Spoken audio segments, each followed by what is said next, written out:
Perfect. Good afternoon, everyone.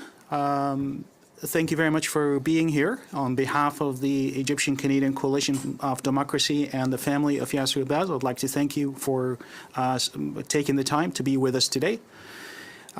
Today's press conference is going to be dealing with a single issue, that of the kidnapping of Oakville engineer, Canadian citizen Yasser Elbaz.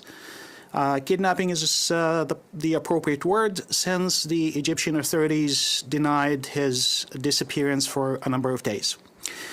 This should be quick and straightforward. We should be concluding in about 30 minutes. I'll have a number of speakers that will come and address you, followed by a few minutes for questions and answers.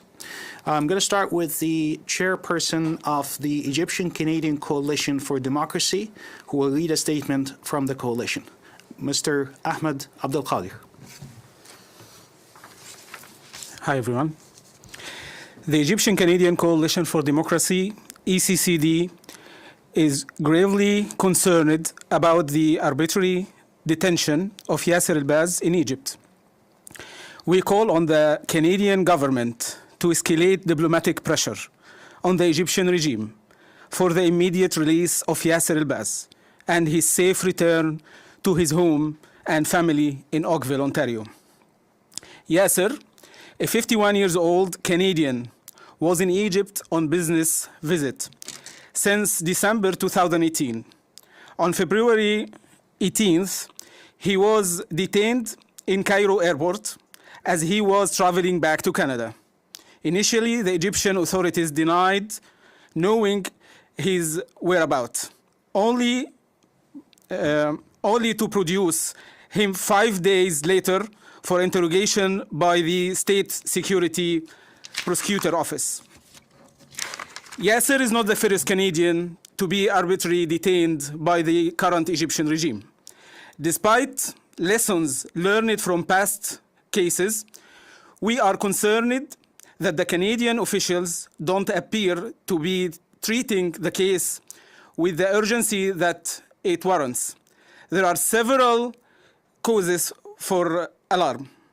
The Egyptian regime track record in treatment prisoners, flawed trials, and extreme penalties for unproven allegations has been well documented by human rights groups.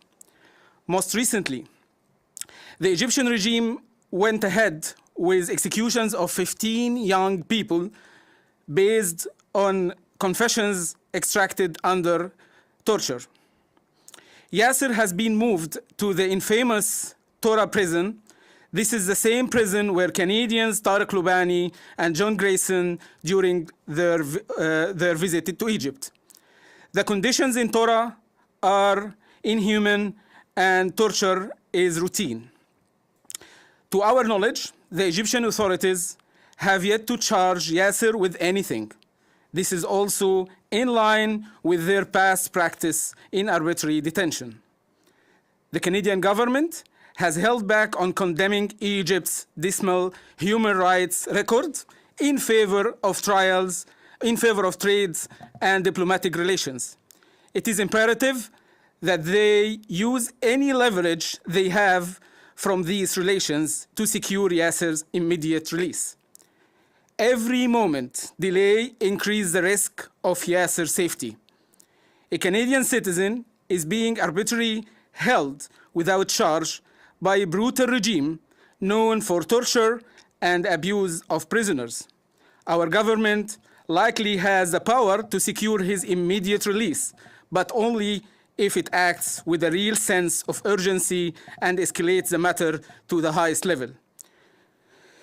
We ask the Prime Minister Trudeau and Foreign Affairs Minister Freeland to intervene in this matter immediately. Please act. The ECCD. Thank you. Thank you, Ahmed. Next, we will hear from Ihsan Gardi of the National Canadian Council for Muslims, who will share a few words.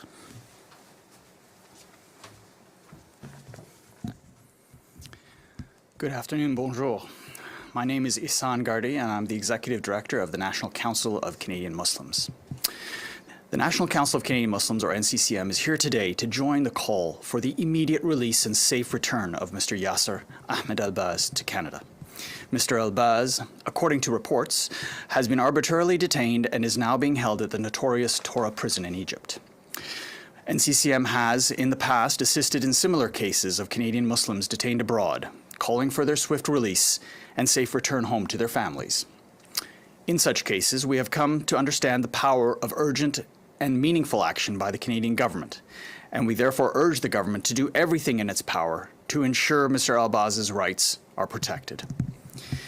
The NCCM also shares the very serious concerns raised by others here today regarding Mr. Elbaz's health and welfare, and the need to work diligently on this matter to avoid grave mistreatment of this Canadian citizen at the hands of a foreign government. To this end, we greatly appreciate the efforts of Canadian consular officials to assist in this case and for their work to ensure Mr. Elbaz has been able to meet with legal counsel. Moving forward, we call on the Canadian government to take immediate and meaningful action to bring Mr. Elbaz home to his family.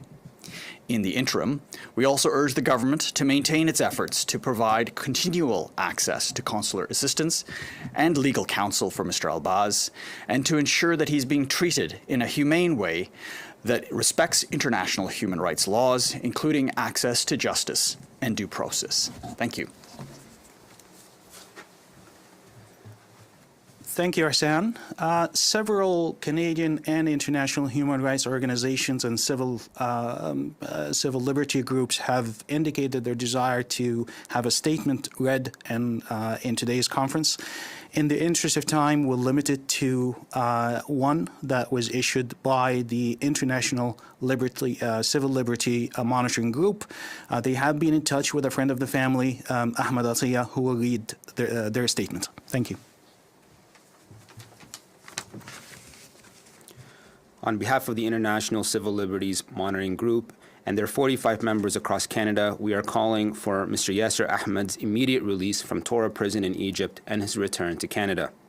The ICLMG is deeply concerned about the welfare of Mr. Ahmed. In the past, our organizations have supported and spoken out for others who have been arrested and imprisoned in Tora. We know how important it is in these situations that immediate action be taken at the upper levels of the Canadian government to ensure that Mr. Ahmed's rights are protected, to avoid grave mistreatment, and to secure his release. We are pleased and thankful that Canadian consular officials have met with Mr. Ahmed and that he has been able to meet with his legal counsel.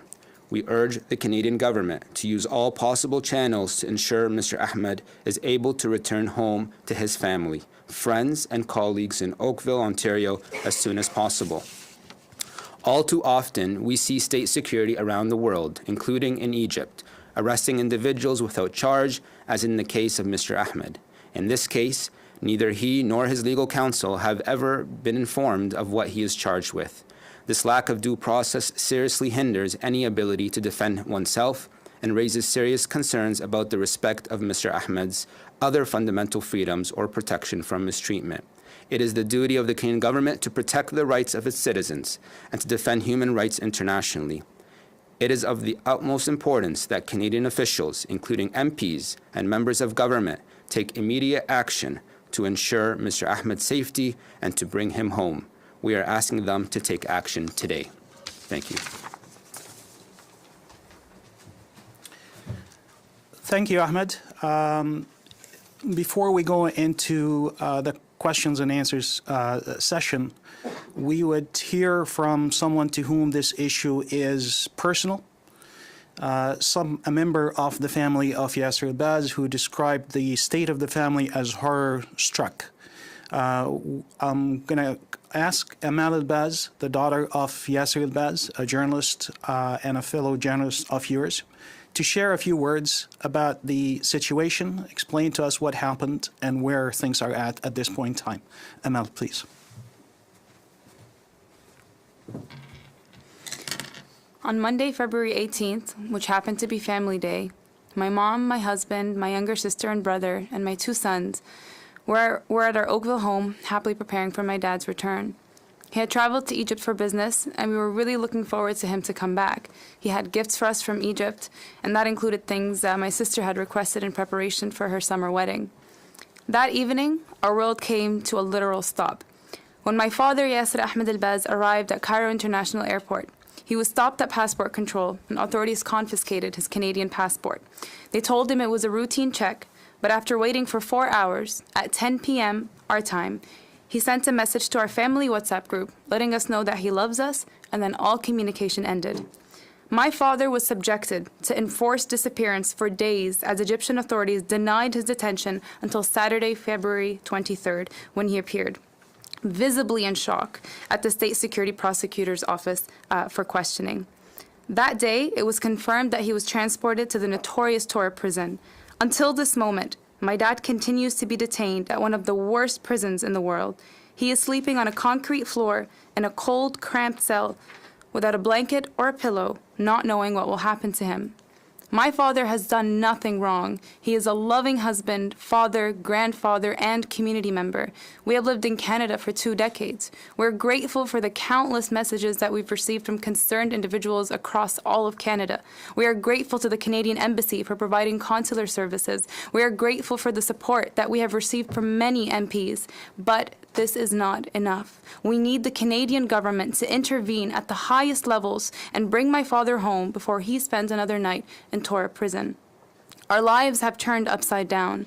Our pain is like a cloud that's constantly hovering over us. It won't leave us alone. It even shows up in our dreams. We're all impacted by this storm.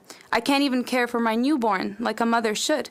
What has my baby done wrong in his 3-month life to deserve this? What has my father done wrong? We all lost weight, we all can't sleep, but who am I to complain? It's my Baba who's truly suffering. The man who taught us nothing but love and kindness for others. The man who taught us to give even if our pockets are empty. The man who laughs at his own corny dad jokes. We miss you, Baba. I can only hope our love and prayers are reaching you thousands of miles away, the way sun rays reach us from afar. I hope our prayers are keeping you warm. I want this storm to end. I want to see the rainbow. I want my father home. Thank you.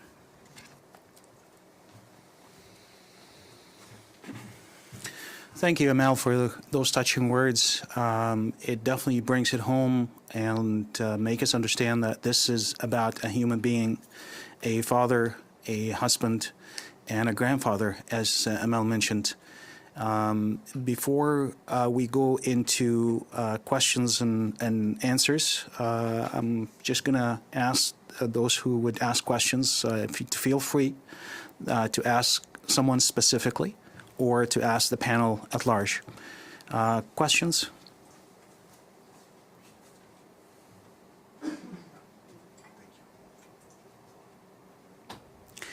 I guess it's very straightforward. At the end, once again, I'd like to thank you very much for being here. And I do hope that the Canadian government will act swiftly and at the highest level.